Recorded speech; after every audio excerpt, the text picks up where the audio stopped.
Okay, this will give you a good idea of what my high grade ruffle looks like before I do any cleanup on it.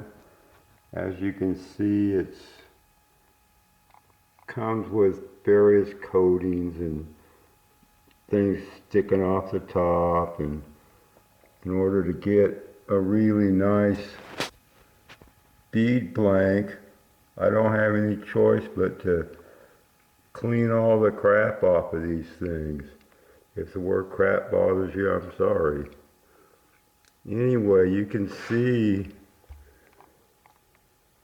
there are spots on all these that are pretty amazing, but if you don't get all the stuff off of it and you start cutting it up, a lot of that crap, as I call it, causes you problems with your